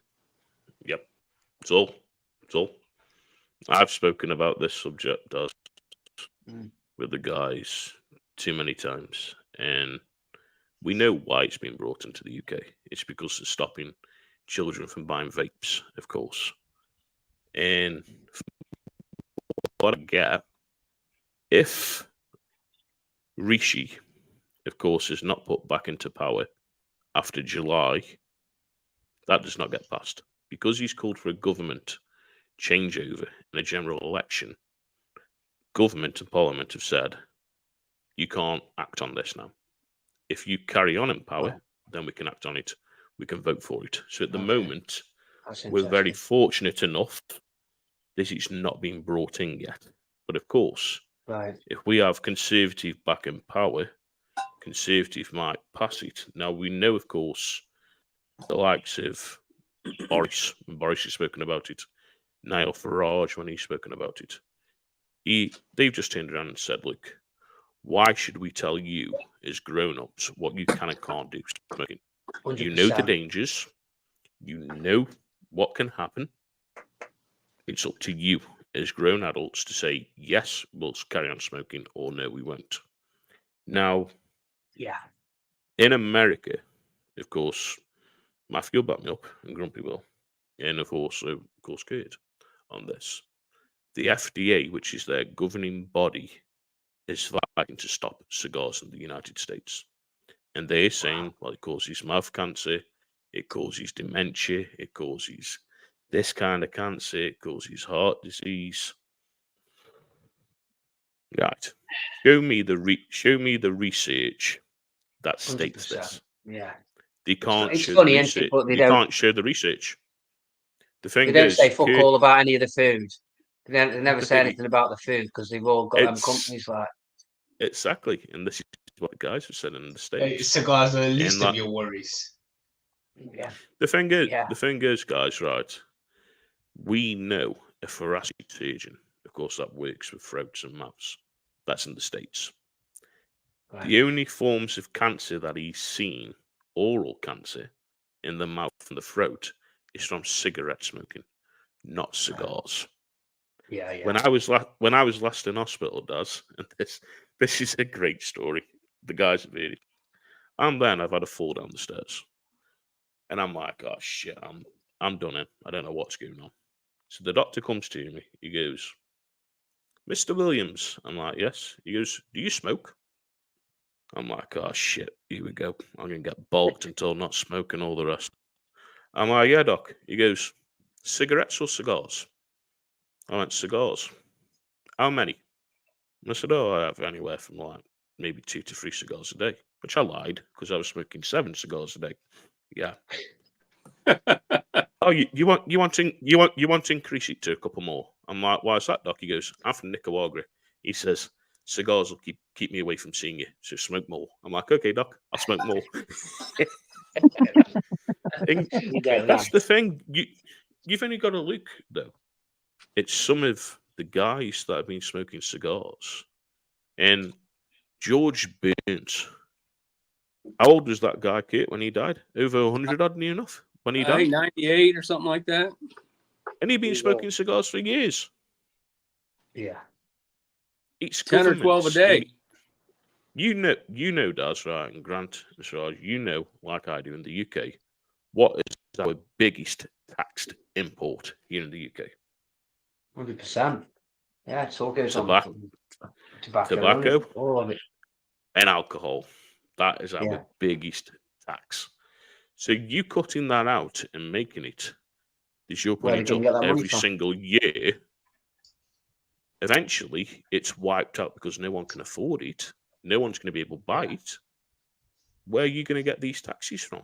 Because I Yeah, explained where's to that the money guys coming from? in the States, twice a year our taxes go up on tobacco and on alcohol. I remember buying the Eastern Standard Cordwell for £20 in the UK. Now it's £27. It's gone up by £7 for that cigar. Wow. And I'm like, shit, okay. So I've started looking at other cigars that are in my price range. Yeah, okay, I might splash out and get an Opus X. That's £50. I might go and buy a Cuban for £100, but that's a treat on a birthday or Christmas or an anniversary or something. I have that. Mm. But you know something? We shouldn't be governed. And I've been a big advocate for it. This we should be doing it in the UK like the States are doing. And in the United States, Kate, Matthew can go, they can fight it with different groups in the States, go to their Senate and say, look, we want to fight this. We want to fight for our rights. Here in the UK, and I've got to be careful what I say. I've got to be really careful on this. When you've got importers and distributors that have got the rights to all the cigars that they're bringing in the UK, they can control what they're bringing in. And they can say, right, we're bringing this.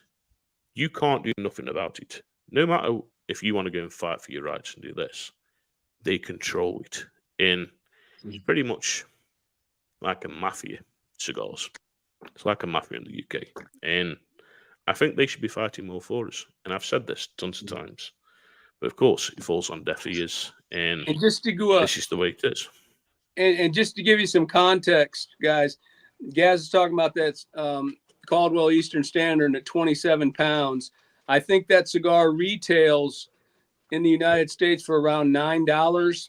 The last box that I bought, I got them on sale, and it worked out to $6.50 a cigar. So it's like triple of what you guys are paying, triple of what we're paying over here. It's ridiculous. Wow. So Wow. when Kate says $6 for a cigar, that's £4.74 a cigar. Yeah. Wow. Yeah. There's a That's cigar in the crazy, isn't it? States that's called there's a factory smoke cigar made by Drew Estate. It's a good cigar. I've tried them. And they work out at $2 a cigar.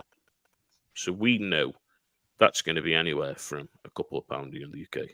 They've just brought it to the UK and it's £19 a cigar. Okay, well, And what's that one called, guys? That's the factory smoke by Drew Estate. Yeah. I am in shock. They brought that cigar to the UK knowing full well the markup in the States compared to the markup here. And I was like, okay, I won't be smoking that cigar in the UK. And No, of it's course, definitely not worth that. No, this is why I'm looking forward to, of course, Emily's friend coming over, Will from Connecticut. He's bringing me 50 cigars back. And I ain't going to be paying half the price of what I'm paying over here. And I can get cigars that Matthew's smoking or Grumpy or Kurt or recommendations that I'm getting from the States. Yeah. It's like, it's so hard. It's so hard for us. And of course, you know with me, does. I'm a big Metallica fan. Anything Metallica. I've smoked Metallica's own cigar, the blackened. Oh, sound, they've got one, I think. And yeah, and they've just brought out the Shade to Black, of course, to do with Fade to Black, the song. And they won't bring that cigar to the UK. They're saying it doesn't sell. There's not enough people that will buy that cigar. Which, as a shameless plug, has just been added to the blog on cigarloons.com. Yep, it has. Matthew's review of course, the Shade has just been put on the blog on the Cigar Loons website. Awesome. And it's a shame that they won't bring that. And what they're saying is because we've already got the blackened whiskey here in the UK, you can't have a whiskey and also a cigar. Well, hang on a minute. The blackened cigar is called blackened M84. The blackened whiskey is blackened whiskey. Two different names. So you can have that product in the UK. Two different names, but they're saying no, won't sell. And I'm like, okay, I'm very fortunate enough. I've smoked 20 of them and I've enjoyed them. And I have said to Kate, brother, you're going to have to get me a couple of boxes and shove them in that humidor and not smoke them. And when I come over and visit, I'll pick them up. So, yeah, that's going to be the way. Well, you This is the thing. And just so you know, Darren and the other guys there, that cigar is too strong for me. I don't like that cigar. So that's just a little bit out of my my profile that I like to smoke. So it'll blast you in the mouth. I mean, it slows down when you get to the back end, which is unusual because normally cigars pick up strength, but it smacks you right in the mouth from the start. Pepper.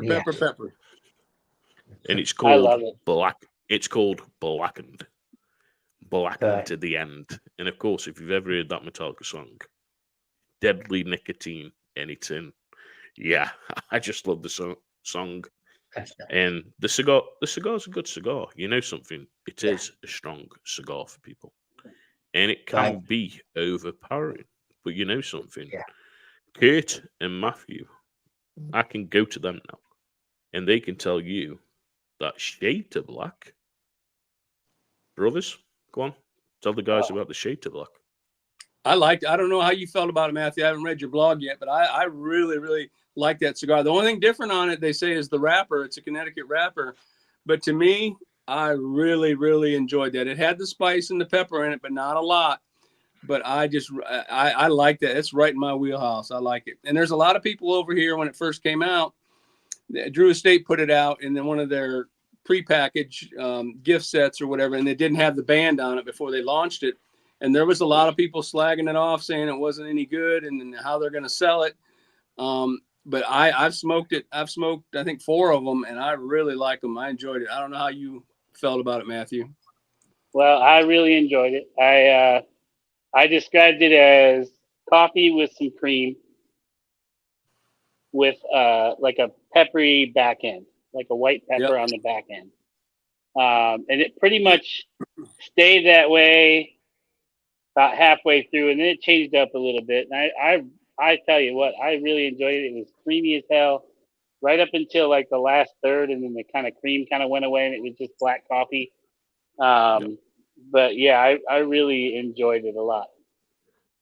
That's the thing. Awesome. You know something, like Kate said and like Matthew said.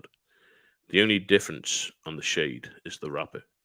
And the normal blackened wrapper, of course, is Mexican San Andreas over Connecticut broadleaf binder. Then, of course, the filler has got Pennsylvanian tobacco in it, and it's got Nicaraguan tobacco in it. Now, the difference in the shade is just the wrapper. It's, of course, an Ecuadorian Connecticut wrapper. And that's where that difference is changed, because you've just heard the guys say it's more creamier, subtle pepper, where the blackened, that's more in your face. I'm going to punch you around a little bit. You can smoke me, but trust me, you're going to be hanging after you smoke me, and I'm going to give you a little bit of an arse kicking. And that's that cigar. But then you look at Metallica as a band. We're here to rock, and we're going to kick your arse with thrash metal. Yeah. Here we go. And that's the thing. Done the same with the cigars. Yeah, I like that. Yeah. But before we try and maybe wrap it up, because I know time's getting on for you guys, of course, and I don't know what else you've got going on tonight. And time is getting on. I know with me and the guys, we normally talk until about 2-3 o'clock some days. So yeah, day or late mornings. But of course, how can people find out more about Seat at the Table, about Cigars and Stories, and what that's about, and how can they come to that event, have a cigar with you guys, and talk to you guys? So, of course, either one of you can answer that. And of course, Grant And Siraj, I'd like to get your take on being in that group now and how you feel about being in that group and everything. But of course, Daz, you go first and tell us about it, and then we'll go to the I joined guys. seats at the table. Yeah, because I missed the first podcast where I believe you talked a lot about it, and I that's one of the reasons I was looking forward to this podcast, and I'm interested in hearing about that. Yeah, awesome. And so, seat at the table. It's a network for men that want to win. It's not a mental health group, but what I'm finding is it's positively impacting mental health as a as a byproduct, really.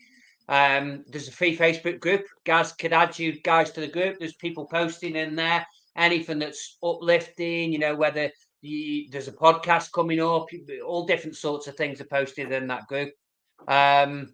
At the minute, the cigars and stories and the events, they're only in the UK. But my missus is from Kansas, and there's a guy who is interested in hosting a cigars and stories over there in a barn area. So that'd be the first one stateside, which would be absolutely amazing. So the next time we go over, we're going over for Christmas. So it won't be this year, it'll be in summer, probably 2026. And aside from that, at the minute, all those events in the UK, we run a mastermind on a Tuesday night. That's a subscription, so the guys pay a fee, and they can you can jump on. You can just have another 5 guys who really encourage your goals. The ethos of it: to connect, contribute, conquer, connect to yourself, connect to the people around you, contribute to the development of yourself and the development of your brothers, and conquer. Go away and conquer your goals. Personal, professional, conquer your demons, whatever conquer is for you. I'm just on I did write a 3rd book, but I shelved it. It was like 60,000 words. It was only aimed at men, so I'm starting that again. So a new book will be coming soon that will only be aimed at men, but it'll be a bit easier to digest. I quite like the sort of thickness of that. Really, I think blokes like a shorter book packed with value, rather than a thick boot that's just a bit more filler. All pop-up pictures, no does this one will be. And any pop-up pictures, brother, for me, because I only do pop-up pictures, my brother. So any pop-up pictures. I'll try and get a few in there, guys. Top, brother. Darren, with the cigars and stories, are you guys physically going out and camping for a night, or how does that work? Not for the night, Kurt. So me and Grant, we do organise some wild camping trips where we go out camping with a tarp and a hammock. But the cigars and stories is just a nighttime event, usually from 7 p.m. till 10 p.m. We get round the fire, we smoke a cigar, we share some stories. Some of the guys who come don't smoke a cigar. Some have come, they've never smoked a cigar before, but they try one, which is always good. And just an evening thing, man, and just letting people talk about whatever comes up. There's no real structure to that one, Kurt. I do a seat at the table like inside event where I have a speaker on and I sort of introduce the speaker, and we have a bit of a theme. But with the cigars and stories, we just let the conversation go where it goes, which is awesome, man. Yeah, I think I think he needs to go to one of those and sit around the campfire with y'all. I think that'd be beneficial for you, brother. Definitely. Yes, Definitely. I would, but you know me. A lot of the time, it's health. And you guys know, of course, my health's not the greatest. I work on a walking stick, and my days, I'm either in bed most of the day, or I get 20 million text messages. Can you put a post on? Yes, Matthew. I'll get you on, my brother. And sometimes you need a couple of hours off, Gaz. If you want to come, man, you let me know. I'll pick you up, and that's right. We'll enjoy it. That's right. You know something? I'd definitely love to come and talk to the rest of you guys. And you know something?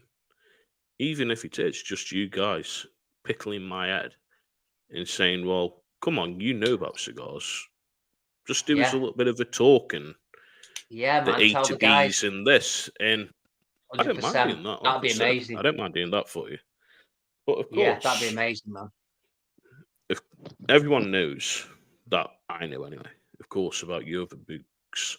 And for anyone who doesn't know, like Kate, of course, because Kate wasn't there last time, just going about the 2 books that you've already got out, Daz, and how they can grab them, and just a little bit of an insight into them books. Awesome, man. So Dreams to Goals was written, always wanted, keep it short, but I always wanted to write a book. A teacher at school, 12 years old, kind of said, you need to do something a little bit more realistic. Shattered that dream for a while. I wrote the book in the first lockdown, and what that book's about really, Kurt, is that the people who talk you out your dreams a lot of the time, it's not these haters online, it's your mum, it's your dad, it's your wife, it's your husband, it's your brother, it's the people that love you and care about you, who don't want you to have no struggle and no challenge. So they talk you out of these big dreams that you have and try and get you to play small, but usually through good intentions. And it's, it's about taking that dream, breaking it down into manageable goals. If Dreams to Goals is probably like about tapping into the potential within, 23 rules of life that most people don't want to hear is the things outside yourself that quash that potential. The government, mainstream media, other people's beliefs, the different things outside us that stop us from going after what we want in life. And they're very easy to buy into sometimes. And a lot of the time we do subscribe to them unintentionally. I think, one of the big things in the UK that you're seeing, probably in the States, although, there's some craziness going on there at the minute, as there is here, is that I think people wait until the next government comes in to really pursue what they want. Well, my whole life will be better when the government changes, which in some ways it obviously is. But I think if you're just going after what you want, regardless of what's going on in the world, doesn't matter what's happening over in this country or over in that country, just having that clear plan and, going for it anyway, regardless of not letting outside forces knock you off path and take you off what you want to do with your life, I think. Very good. Yeah, very interesting. I agree. Yeah. And of course, you can get them books on Amazon. You can. And both on Amazon in the States and in the UK, sir. Yeah, is it easy just searching for your name to find them, or have they got to put in the name of the books? I think in the States, I think it'd be easier to search the name. I've searched the book on the States once, a bit harder to find than in the UK. I think if you put like Darren J. Brooks and 23 Rules of Life, it comes up then. Yeah, well, like I say, you can send me that information, and what I can do on this video, I can put that in the comments, and then people can go and check them out anyway, if they want to read the books. But I know we know about that, so of course we're going to go down to Grant, and then we'll go over to Raj. How do you feel, Grant, about being in this group seat at the table, and also, of course, with the camping? I saw this, you were camping over the weekend and everything with the shit weather that we were all having. Of course, I saw that and I was laughing and going, please don't rain on them. Please don't rain, because download's absolutely muddy as well. I hope these guys aren't going to catch it. But also, of course, when you have the Cigars and Stories, how do you feel about being in this group and where you are now and everything that you're achieving in life and being in it? I think, with the seat at the table and the different avenues of it with the Cigars and Stories, I think it's all played a vital role in leading me at the present minute to being in one of the best place in my life that I've ever been in. It's a vital part of it. Me personally, I come from an addiction background. Spent many a year in active addiction with alcohol and drugs. Been in absence now some years, and then I became a member of Seat at the Table, which is, regardless of me being an addict, is full of like-minded people with skills, talents, ambition, drive, motivation, the want for success, the care, and the non-judgment of other people. It's like a family, really. that just cares and looks out for one another instead of judging and criticizing and putting down and wanting to get one over on the next person. It's the complete opposite of that.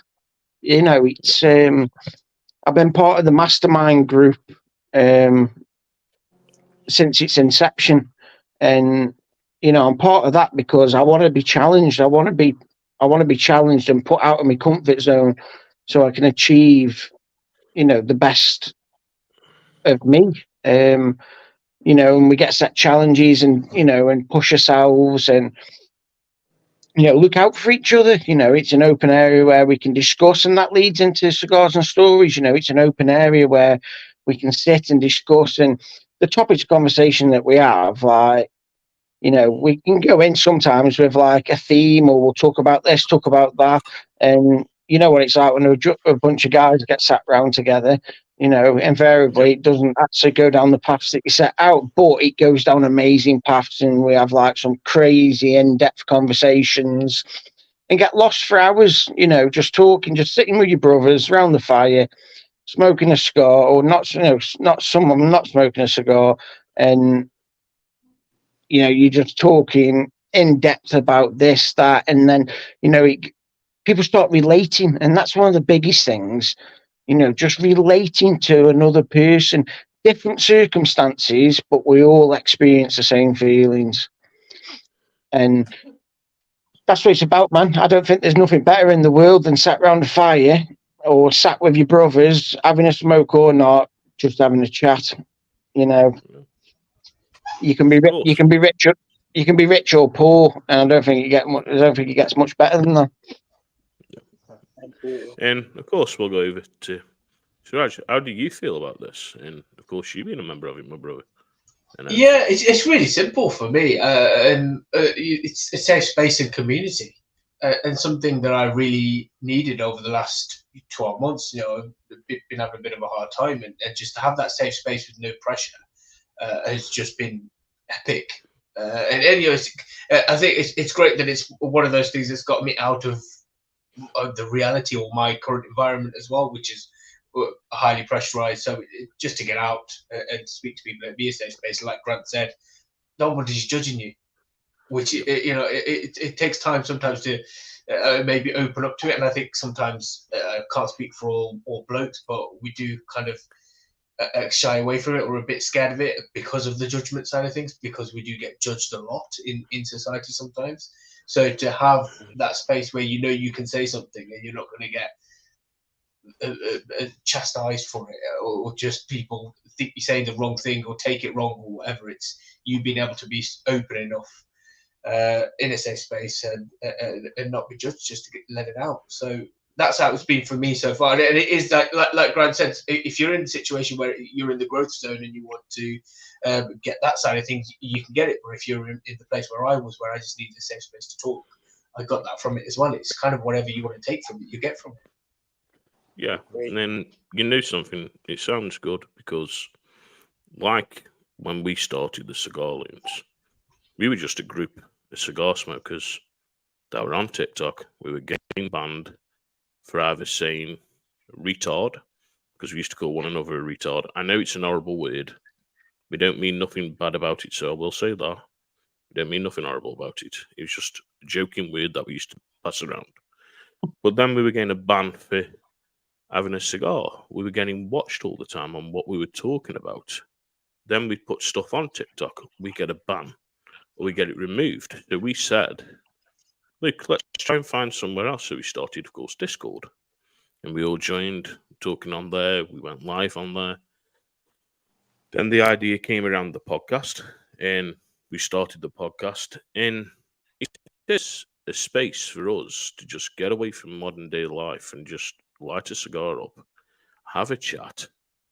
If there is a problem that Matthew's having, or Kurt, or Grumpy, or myself, or Jess, or whoever, and we say, look, brothers, can we go on Discord and just have a chat?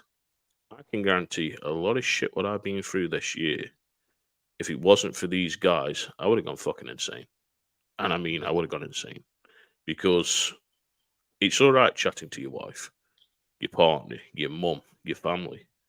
But sometimes they can tell you something, but then you want to get a different perspective on it. And you know something? Yeah. With what I've gone through, Kurt's gone through it, Matthew's gone through it, Grumpy's gone through it, and it's so good. And also, I've struggled with my religion for years. I've struggled a long time with my religion. I'm a Baptist, I've been a Methodist, I've been a Buddhist, you name it. I've struggled with all my kinds of religion. And I went back to being a Methodist. Now, I've had chats with Grumpy that Grumpy, of course, called Grumpy Preacher. We all know, of course, Grumpy goes to church, but he's never shoved it down anyone's throat. But if I say to Grumpy, look, Grump, I'm really struggling. Can you give me a verse out of the Bible? Just read through that I'm really... And he'll suggest something. And you know something? That helps because I'll go and read it and I take my time reading through it. And I'll go back to Grump and I'll go, Grump, thanks for that, my brother. That's really helped me out today. Or I'll have a bitch and a whinge at Kurt, and Kurt will go, brother, don't get stressed. It'll all play out. Chill out. This is the way it is. And Kurt grounds me. Matthew grounds me as well. Jess, big love to you, Jess. I know you're probably watching this tomorrow. Jesse's one of them who'll go, brother, if we're going to do it, let's not get caught and do it, but let's go and do it. And I'm like, brother, don't take me down that road, because if you take me down that road, you're going down the wrong road. You know something?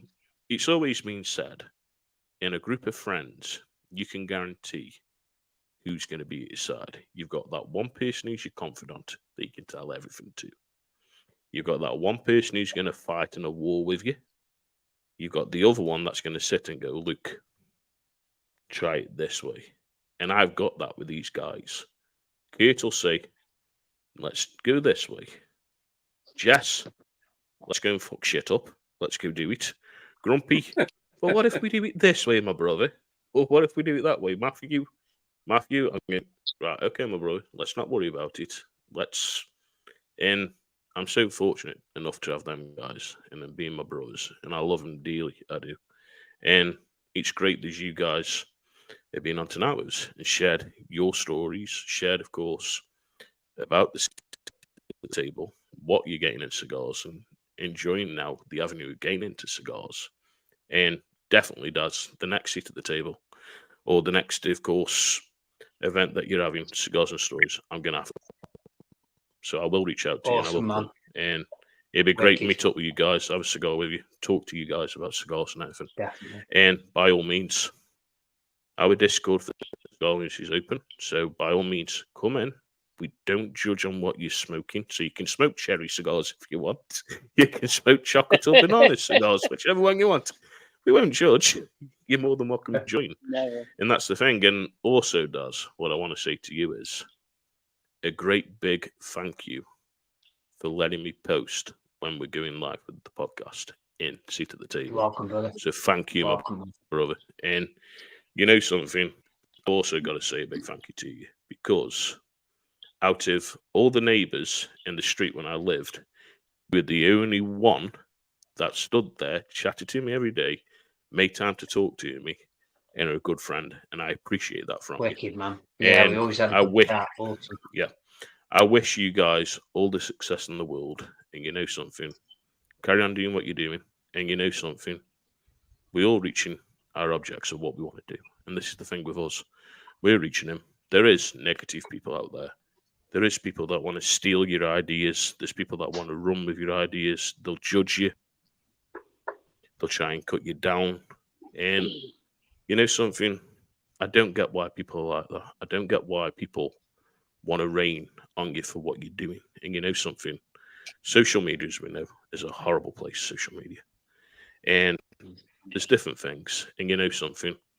As long as you've got a good brotherhood around you, good friends around you, the world's your oyster. And you keep building, keep succeeding, and anything's possible. And yeah, and like I say, thanks to everyone that's been watching, of course, on Rumble, on Instagram, and also on YouTube. Thank you, Grumpy, as well, for staying and watching. We have had, of course, Seat at the Table. So we've had, of course, Darren. We've had Grant. We've had Siraj on. And it's been an absolute pleasure having the three of you coming on. And you know something? By all means, anytime the Cigar Loons are live and it's just us chatting, you're more than welcome to come and join us and have a stogie with us and have a chat with us. More than welcome. And from us, it's a great big thank you. We'll catch you on the next in. Kate, I think we can get down that rabbit hole next week. Let's go down the rabbit hole again. All right. Rabbit hole episode 2. I'll get my And full this hat time, ready. this time we're going to be talking, is the Earth flat all round? We know that's grumpy subject that we're going to talk about. So make sure to look out for that one, because I tell you one thing, it's going to be a great show like the last one. And I'm going to play you out our number 1 Cigar Loon song to be. Made by Cheers, Kate, of everybody. course. So, cheers, of course. Stay Thanks, guys. smoky, stay Awesome, happy. guys. That was Pleasure to meet amazing. you all, man. Catch you on the next in. And I am going to play, of course, the video that I played with the song when I can find it. Hang on a minute. Where is it? Oh, this is fun. Go check out the Cigar Loons as well on cigarloons.com if you want. Our crazy page. And you have been on the crazy train. Yeehaw. See you soon. Cigar Loons Podcast. We are the invaders of the cigar world.